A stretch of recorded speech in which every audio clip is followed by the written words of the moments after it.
Welcome back to my YouTube channel Andhra spicy food. ఇవాల్టి వీడియోలో నేను చేయబోయే రెసిపీ వారం రోజులు నిల్వ ఉంచుకున్నా కూడా పాడవకుండా ఉండేటటువంటి కొత్తిమీర చట్నీని ఎలా ప్రిపేర్ చేయాలో చూపించబోతున్నాను. వీడియోను ఎక్కడా స్కిప్ చేయకుండా లాస్ట్ వరకు చూడండి. నా వీడియో నచ్చినట్లయితే ఒక లైక్ చేయడం మాత్రం మర్చిపోవద్దండి. ఇంకా ఎవరైనా నా ఛానల్ను సబ్స్క్రైబ్ చేసుకొని వాళ్ళుంటే తప్పకుండా సబ్స్క్రైబ్ చేసుకోండి. ఇక లేట్ ఎందుకు, మరి కొత్తిమీర చట్నీ ఎలా ప్రిపేర్ చేయాలో చూద్దాం రండి. ఇక్కడ నేను ఫ్రెష్ కొత్తిమీరని తీసుకున్నానండి. ఒక పెద్ద సైజు కట్టను తీసుకున్నాను చూడండి. ఇప్పుడు వీటిని ఎడ్జెస్ అన్ని తీసేసుకొని బాగా నీట్గా కట్ చేసి వాటర్లో వేసి క్లీన్ చేసుకోవాలి. మరీ ఎక్కువ కట్ చేయాల్సిన అవసరం లేదండి. ఇక్కడ ఎడ్జెస్ మాత్రం కట్ చేసుకుంటే చాలు.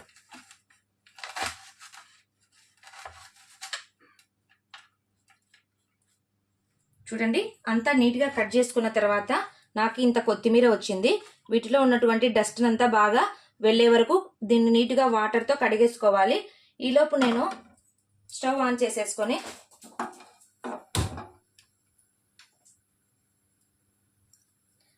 ఒక చిన్న కప్పు నిండా పల్లీలు వేసేసుకుంటున్నాను.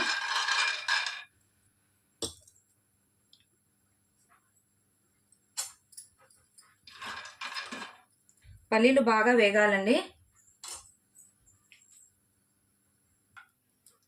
పల్లీలు చిటపటం అంటున్నాయి కదా, మరీ ఎక్కువగా వేపుకోకూడదండి.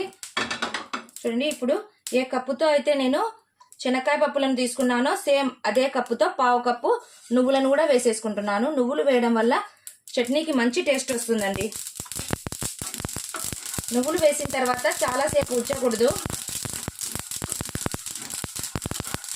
చూడండి, చిటపటం అంటున్నాయి కదా.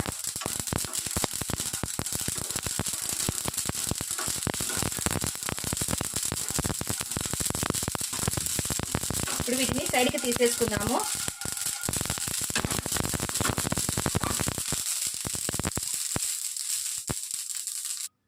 ఇప్పుడు ఇదే ప్యాన్లోకి ఒక 2 స్పూన్స్ ఆయిల్ వేసేసుకోవాలి. ఆయిల్ వేసిన తర్వాత మనం తినే కారాన్ని బట్టి పచ్చిమిర్చిని యాడ్ చేసుకోవాలండి. మనం తీసుకున్న కొత్తిమీరను బట్టి నేను ఒక 10 వరకు పచ్చిమిర్చిని తీసుకున్నాను. పచ్చిమిర్చి చిటపటామంటుంది కదా, అందుకోసం అనేసి ప్లేట్ వేసేసుకుంటున్నాను.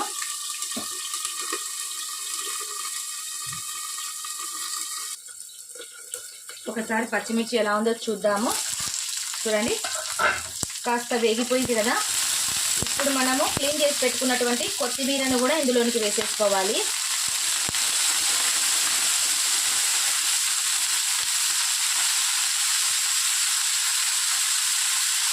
ఒక నిమిషం కదపకుండా అలాగే ఉంచుకోవాలి.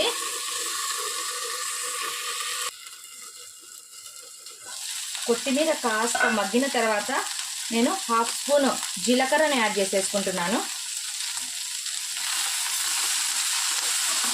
ఈ విధంగా బాగా కలిపేసి మళ్ళీ ఒక నిమిషము మూత పెట్టేద్దాము. కొద్దిగా పచ్చిమిర్చి బాగా మెత్తబడాలి.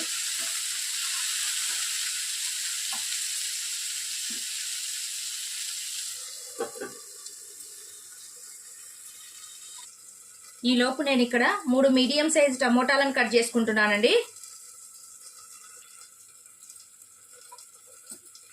టమోటాను బాగా వాటర్తో కడిగేసేసి వీటికి ఉన్నటువంటి బొడ్డును తీసేయాలండి. చూడండి, ఈ విధంగా ఈ పాటును మనం తీసేసుకొని నేను కొద్దిగా పెద్ద సైజులోనే కట్ చేసుకుంటున్నాను.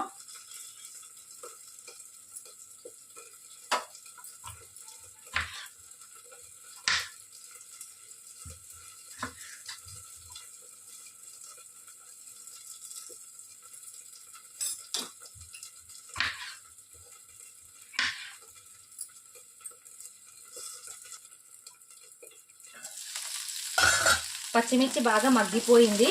ఇప్పుడు దీన్ని సైడ్కి తీసేసుకున్నాము.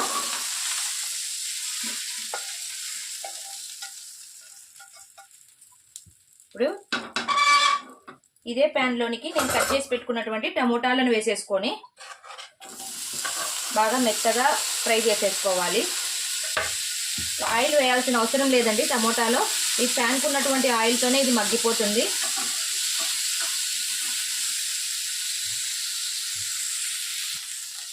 అలాగే 2 పిచ్చెల చింతపండుని వేసేసుకుంటున్నాను చూడండి. చింతపండు వేసిన తర్వాత ఒక 2 సార్లు బాగా కలిపేసేసి మూత పెట్టేసుకోవాలి. ఒక 2 నిమిషాలు దీన్ని సిమ్లోనే బాగా ఫ్రై చేసేద్దాము. టమోటా చూడండి చాలా త్వరగా మగ్గిపోయింది చూడండి, మెత్తగా అయిపోయింది కదా. ఇప్పుడు స్టవ్ ఆఫ్ చేసేసుకుని వీటిని మిక్సీ పట్టుకోవడం కానీ లేదంటే రోట్లో అయినా, మీకు వీలుంటే రోట్లో అయినా మనం పచ్చడిని ప్రిపేర్ చేసుకోవచ్చండి. నేనైతే మిక్సీ వేసేసుకుంటున్నాను.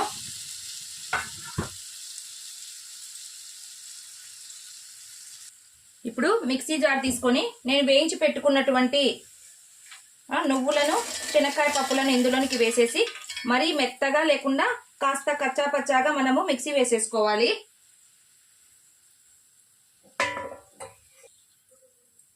ఇప్పుడు తగినంత సాల్ట్ వేసేసుకొని మిక్సీ పట్టేసుకుందాము. ఒకవేళ సాల్ట్ సరిపోకుంటే మళ్ళీ అడ్జస్ట్ చేసుకోవచ్చు, కానీ మరీ ఎక్కువగా వేసుకోవద్దండి.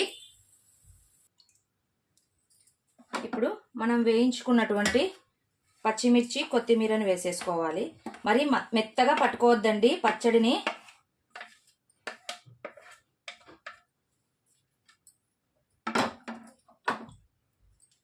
ఇప్పుడు టమోటాలను కూడా యాడ్ చేసేసుకుంటున్నాను.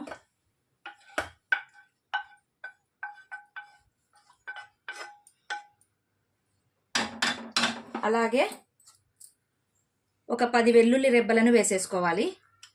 వెల్లుల్లి వేయకపోతే పచ్చడికి టేస్ట్ ఉండదండి. మరి ఎక్కువగా లేకుండా ఊరికే తిప్పామంటే తిప్పామన్నట్లుగా మనము మిక్సీ పట్టుకోవాలి. చూడండి చూపిస్తున్నాను.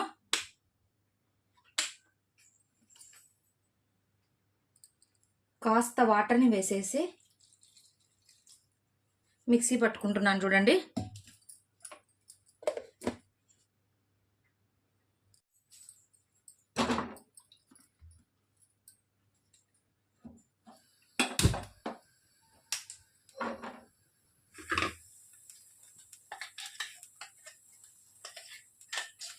ఇప్పుడు కాస్త ఆయిల్ వేసేసి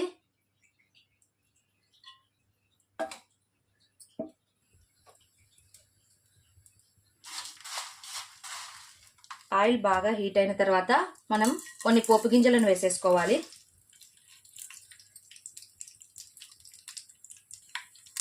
అలాగే ఫ్రెష్ కరివేపాకును వేసేసుకుంటున్నాను.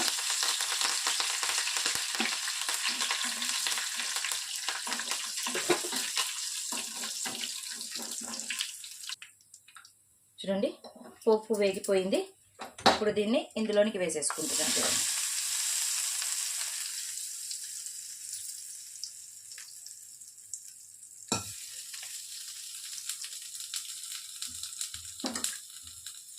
అంతేనండి, వేడి వేడి అన్నంలోనికి ఈ కొత్తిమీర చట్నీ చాలా అంటే చాలా సూపర్గా ఉంటుందండి. మీరు కూడా ఈ పచ్చడిని తప్పకుండా ట్రై చేయండి. నా వీడియో నచ్చినట్లయితే లైక్ చేయండి, మీ ఫ్రెండ్స్ అండ్ రిలేటివ్స్కి షేర్ చేయండి. మరిన్ని సింపుల్ అండ్ టేస్టీ రెసిపీస్ కోసం నా ఛానల్ను సబ్స్క్రైబ్ చేసుకోవడం మాత్రం మర్చిపోవద్దండి. Thank you for watching. Take care. Bye.